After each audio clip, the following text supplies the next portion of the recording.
रूस भारत को बेहतर रक्षा सौदे दे रहा है। चीन भी भारतीय बाजार का हिस्सा चाहता है। वह अधिक पहुंच के लिए दबाव डाल रहा है। वह कम प्रतिबंध चाहता है। वह चीनी कंपनियों के लिए भारत में तेज और आसान प्रवेश चाहता है। इस मोर्चे पर भारत ने कुछ कदम उठाए हैं।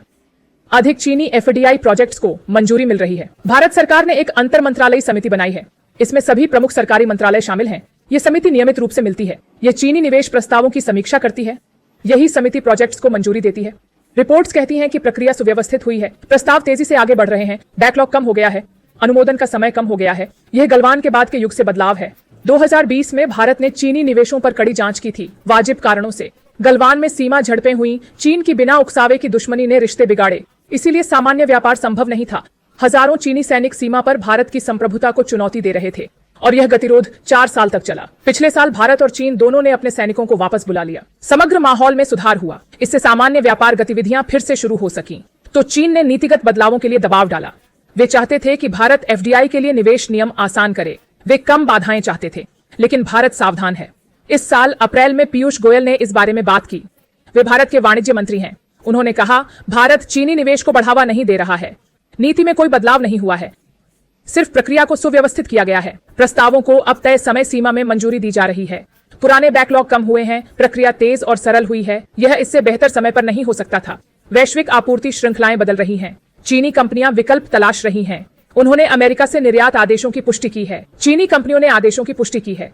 पर ट्रंप के उच्च टैरिफ के कारण ये कंपनियां अन्य विकल्प खोज रही हैं जहां वे उत्पादन कर अमेरिका को आपूर्ति कर सकें। और उन विकल्पों में से एक भारत हो सकता है। तो सरल नियम भारत को बढ़त दे सकते हैं और सिर्फ चीन ही नहीं जो इससे लाभ उठाएगा। अन्य साझेदार भी आसान प्रक्रियाओं से लाभान्वित होंगे, शायद चीन से भी ज्यादा। वास्तव में इस बात पर बीजिंग असहज है। संकेत स्पष्ट हैं। चीन में एक नया विमर्श आकार ले रहा है। क्या make in India make in China की जगह ले सकता है? क्या एप्पल भारत में अपनी चीन की रणनीति दोहरा सकता है? यही वे चर्चा कर रहे हैं।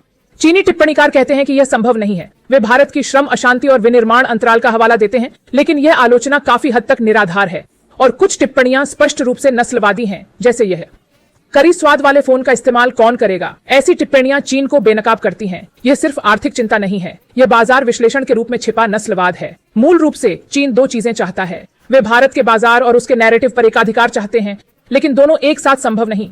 बदनामी अभियान चलाते हुए साझेदारी नहीं हो सकती। भारत पर सवाल उठाते हुए सहयोग की मांग नहीं कर सकते। चीन भारत को नीचा दिखाकर व्यापार या साझेदारी नहीं कर सकता। दोहरा मापदंड हमेशा की तरह स्पष्ट है।